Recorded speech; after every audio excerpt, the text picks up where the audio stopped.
չափազանց կարևոր իրադարձություն է տեղի ունեցել Միացյալ Նահանգների փոխնախագահը, ով առանցքային դերակատար է Թրամփի վարչակազմում,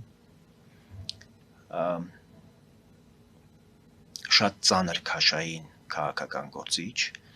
եւ ամենահավանական տեխնացուն Հանրապետական կուսակցության կողմից 2028 թվականի նախագահական ընտրապայքարի համար։ Եվ չի բացառվում, որ հենց ինքը դառնա Մարկո Ռուբիոյի հետ տանդեմով իրենք մասնակցեն ընտրություններին։ Այսինքն հարցը պիտի մի քիչ ավելի երկարաժամկետ կտրվածքով դիտարկենք։ Փոխնախագահ, որը ինքը ստորագրում է եւ ինքը այս համաձայնությունների ակունքում է կանգնած, իր հետ նաեւ շարունակել իր նախագահության շրջանում, հավանական նախագահության շրջանում այս պայմանավորվածությունների իմպլեմենտացիան։ Ես ճիշտ ասած կարծում եմ բոլոր նրանք, ովքեր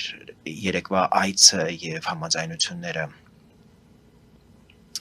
արատավորելով են զբաղված, դրանք ուղղակի Հայաստանի դեմ, Հայաստանի մեկուսացման կողմ են եւ Հայաստանի մեկուսացման համար են պայքարում։ Նրանք, ովքեր TRIP-ը համարում են ազգային անվտանգության սպառնալիք, կարծում եմ հենց իրենք են Հայաստանի ազգային անվտանգության սպառնալիքները եւ մեր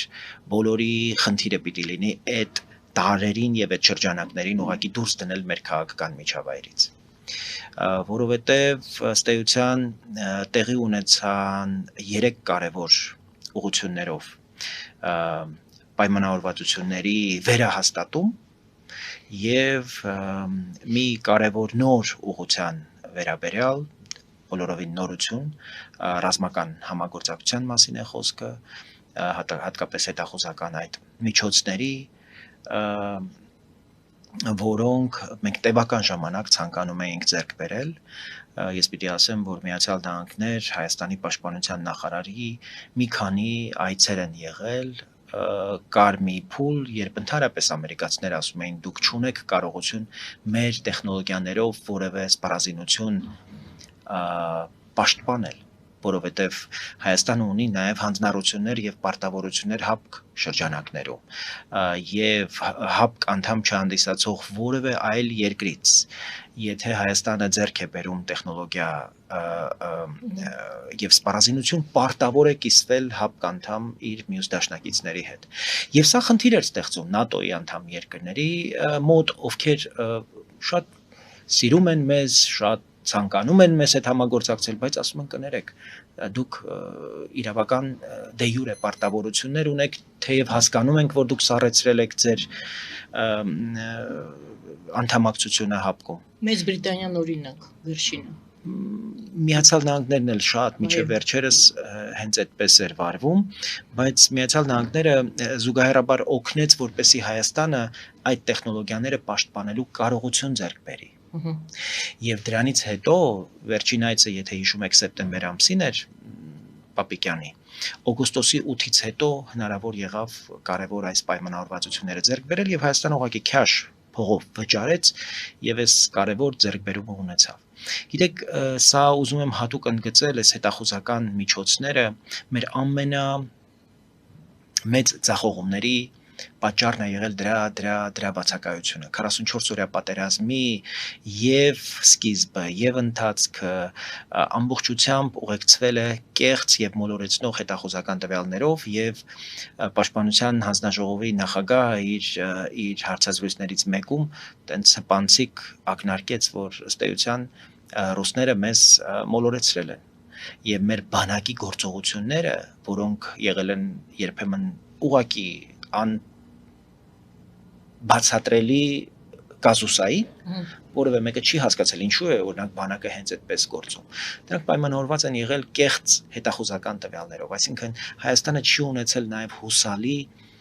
եւ անաչառ հետախուզական տվյալներ, թե օրինակ որ հատվածում են թշնամական կուտակումները, թշնամական ուժերի եւ որտեղ պիտի հարվածները կենտրոնացվեն։ Հիմա Հայաստանը սուվերեն հնարավորություն է ստանում այդքան արտակարգ տեխնոլոգիայի հասանելիություն է ստանում, իսկ սրանով չի ավարտվելու։ Մենք հասկանում ենք, որ կանաչ լույս է վառվել Հայաստանի առջև։ Եվ Հայաստանը, եթե կարողանա այդ պատշաճ կերպով իր կարիքները գնահատի, բանակային, պաշտպանական եւ մարտունակության համար, կկարողանա հասանելիություն ունենալ Միացյալ Նահանգների ՆԱՏՕ-ի անդամ չհանդիսացող դաշնակիցների համար հասանելիք զինատեսակների, ասենք զենքեր, որոնք վաճառվում են Ավստրալիային եւ Հարավային Կորեային։ Դուք պատկերացնում եք դա ինչ առատ արսենալ է սպառազինության։ Եւ կարծում եմ, որ այս ուղղությամբ պիտի լինի մեր ջանքը, աշխատանքը, իսկ այն ինչ վերաբերում է խաղաղ միջուկային համագործակցությանը, դա աննախադեպ հայտարարություն էր, գիտեք, հենց համաձայնագիրը, որը ստորագրվեց Հայաստանի եւ Միացյալ Նահանգների միջև, հենց այդ շրջանակին էր վերաբերում 1, 2, 3 այդ ֆորմատով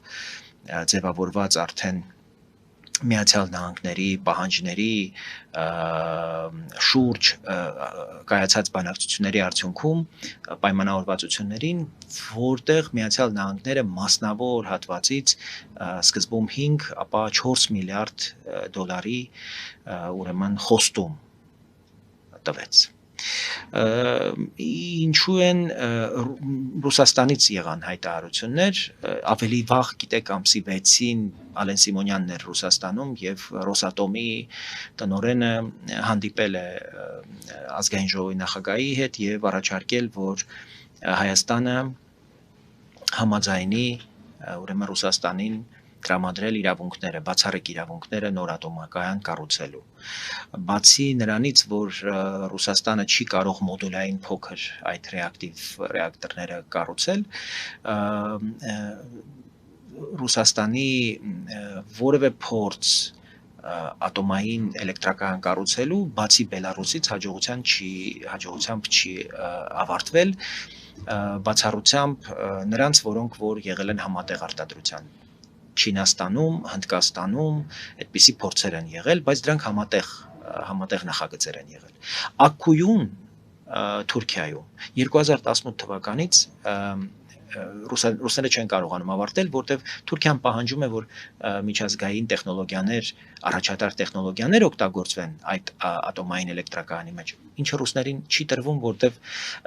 Ռոսատոմը պատժամիջոցների տակ է։ Ինչ են ասում ռուսները մեզ։ Ռուսները ասում են, որ գործող ատոմակայանի գործողության ժամկետը մենք 10 տարով կերկարաձգենք միայն մի դեպքում, եթե մեզ տակ հնարավորություն եւ իրավունք, բացառիկ իրավունք 2036 թվականին կառուցելու նոր ատոմային էլեկտրակայանը։ Այսինքն, ռուսները հրաժարվում են գործող ատոմային էլեկտրակայանի կյանքը երկարաձգել 10 տարով, եթե նրանց չի տրվելու այդ իրավունքը։ Եվ հիմա Երևանը կարծում եմ ողջամիտ կլինի, որպեսզի ամերիկացիների հետ բանակցի եւ այնպես ինչպես Արևելյան Եվրոպայի շատ երկրներում, որտեղ ռուսները փորձ ունեն խորհրդային մոդելի ատոմային էլեկտրակայան կառուցելու, ամերիկացիներն են եղել են հիմնական մասնագիտական խմբեր են տրամադրել այդ երկրներին, որոնք ի վիճակի են եղել երկարացնել գործող ատոմակայանների կյանքը։ Ռումինիայում այդպիսի փորձ կա, նաև Բալկանների այլ հատվածներում, կարծում եմ սա պիտի լինի լավագույն ելքը։ Այլապես ռուսները հրաժարվում են գործող ատոմային էլեկտրակայանի երկարաձգման ուրեմն կյանքը երկարացնելու ուղղությամբ որևէ աշխատանք տանել։ Սա նշանակում է, որ հենց սկզբից արդեն անառողջ համագործակցության փորձ է, շանտաժ է ըստ էության։ Մենք սա կանենք, եթե դուք մեզ այս իրավունքը տաք։ Հայաստանն էլ որոշել է առավելապես ուրեմն հայտարարել է դիվերսիֆիկացման մասին եւ ոչ միայն արտաքին քաղաքականության, նաեւ տնտեսության, էներգետիկայի եւ իհարկե Միացյալ Նահանգների հետ այս համագործակցությունը հնարավորություն է նաեւ էներգետիկ խայտառակ կախվածություն, տասնամյակների կախվածությունը նվազեցնել։ Սա հնարավորություն է Հայաստանի ինքնիշխանության եւ ինքնուրույնության մի բոլորովին նոր մակարդակի հասնել։ Մենք հասկանում ենք, որ ընդհանրապես Ռուսաստանի հետ մեր կախվածությունների ամենամեծ չափաբաժինը եւ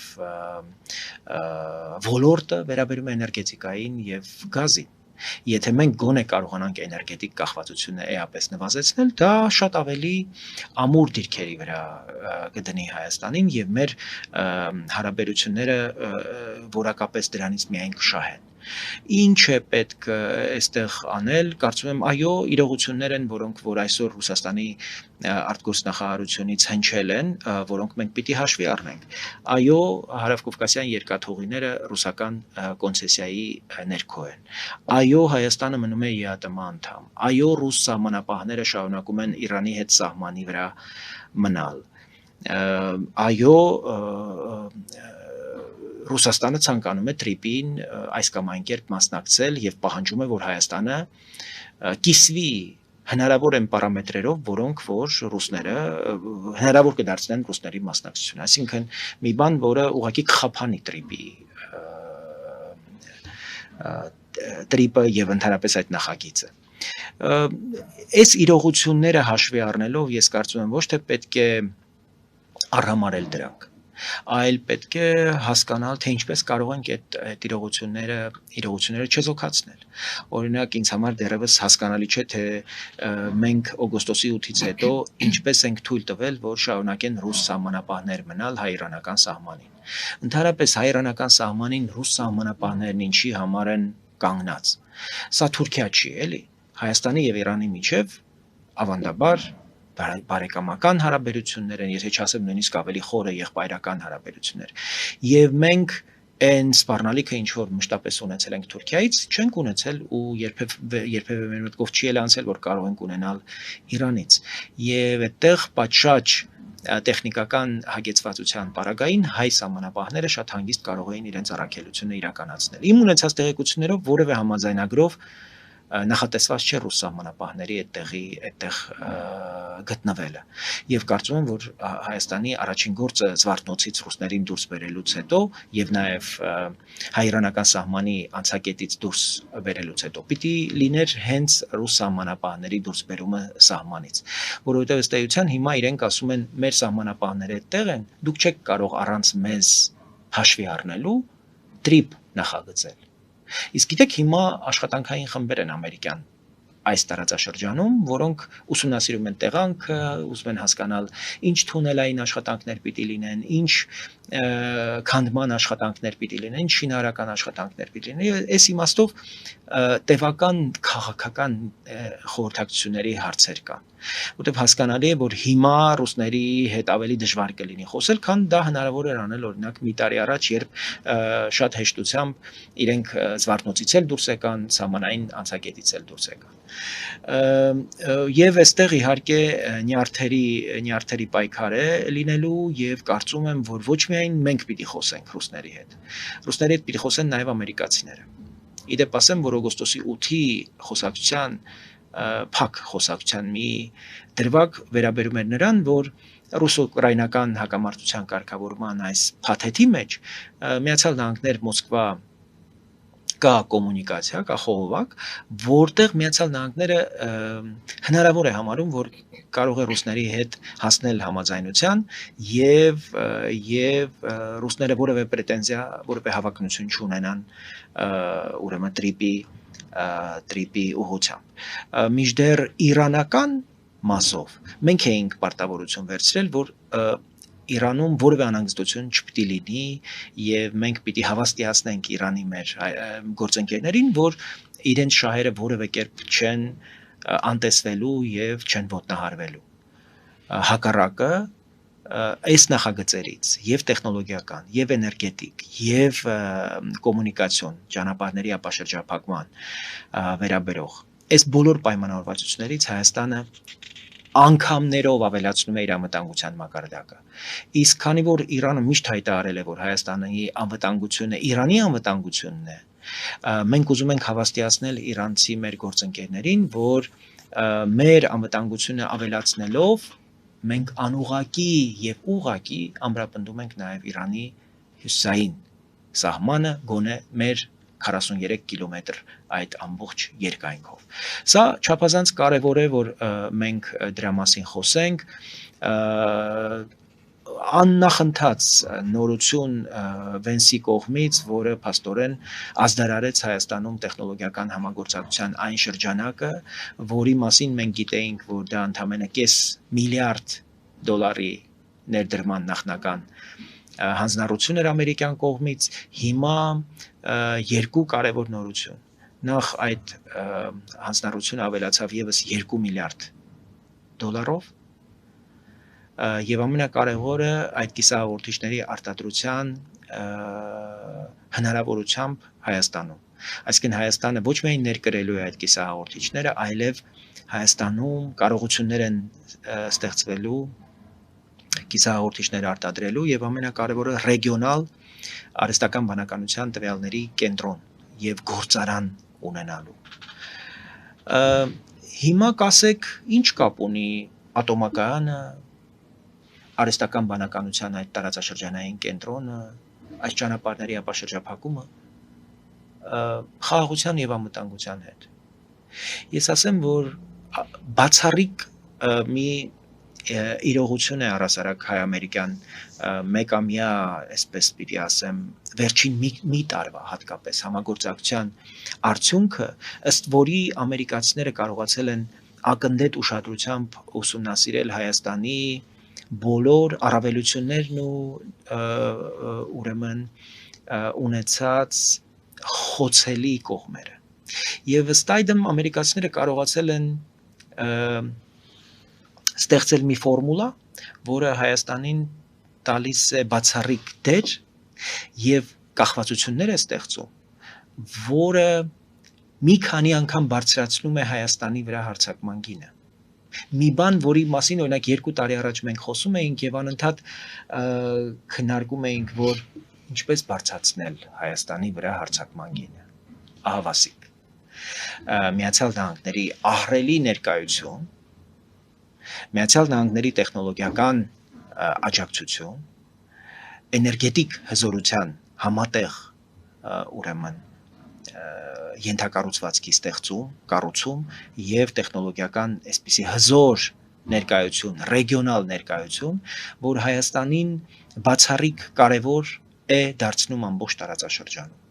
Պատկերացեք, որևէ խոցում, որևէ հարձակում Հայաստանի նկատմամբ կնշանակի ամբողջ տարածաշրջանի արհեստական բանականության տվյալների ուղղակի խափանում։ Դա նշանակում է կանգնում է տարածաշրջանը։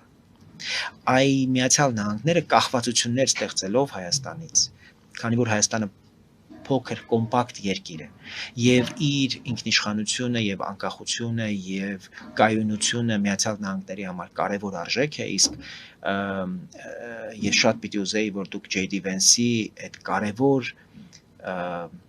բնորոշումները Հայաստանի վերաբերյալ մեջ բերեիք, որոնք վերաբերում են մեր քրիստոնեական անցյալին, մեր քաղաքակրթական նշանակությանն ու կարևորությանը, որը ինքը համարում է իրենը որպես քրիստոնյա, որպես այդ գաղափարները, կոնսերվատիվ գաղափարները կրող, սրանք չափազանց կարևոր իրողություններ են, որոնք գալիս են ամբողջացնելու այն քաղաքական որոշումների եւ նախագծերի վերաբերյալ ձեռքբերված համաձայնությունները, որի մասին մենք հիմա խոսում ենք։ Հետևաբար, այս բոլորը հենց այնպես չեն, որ մենք հիմա մեկ էլ խոսում ենք տեխնոլոգիական համագործակցության մասին, խոսում ենք արհեստական բանականության այս կարևոր ֆաբրիկայի մասին, խոսում ենք էներգետիկ համագործակցության մասին, սրանք ամբողջացնում են Հայաստանի շուրջ անվտանգային միջավայրը եւ ավելի հաստատուն են դարձնում խաղաղության ուղղված ջանքերը։ Ըստ էության մի բան, որ հիշում եք շատերը ասում էին, այդ պայմանագիրը ընդհանրապես թղթի կտոր է։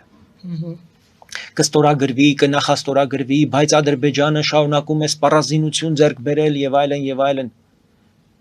Մենք ստեղծում ենք այնպիսի հիմքեր, որոնք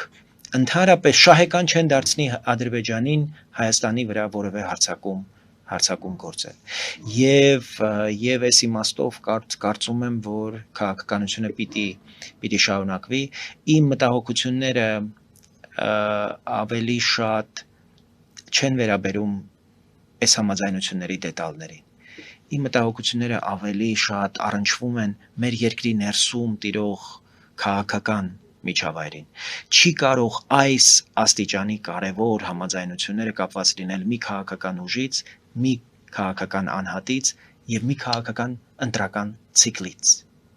Այս ամենավտանգավորն է։ Նկատի ունեք Փաշինյանից է այո, կախված այսինքն։ այո, Մեկ քաղաքական ուժ ասելով այո, քաղաքապայմանագիր քաղաքացիական պայմանագիր, որը եւ սա չափազանց կարևոր է, որպեսզի առաջիկա ընտրական գործընթացները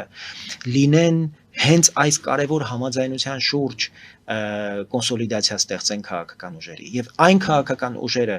հայտնվեն խորհրդարանում, որոնք տարբեր կերպ բայց համախոհ են, որ սա այլընտրանք չունեցող Հայաստանի դիմակայունությունը ամրապնդող համաձայնություններ են եւ որպես ընդդիմություն եւ որպես իշխանություն հանձնառու լինեն եւ պատասխանատու լինեն այս համաձայնությունները կյանքի կոչելու ուղղությամբ ոչ թե մենք ազգային ժողովում քննարկենք օգոստոսի 8-ը եւ տրիպը ազգային անվտանգության սպառնալիք է թե սպառնալիք չէ այլ այդ հարցը թողնենք այլևս անցյալում եւ գնանք նրան որ մենք այս համաձայնությունները իրագործելու ենք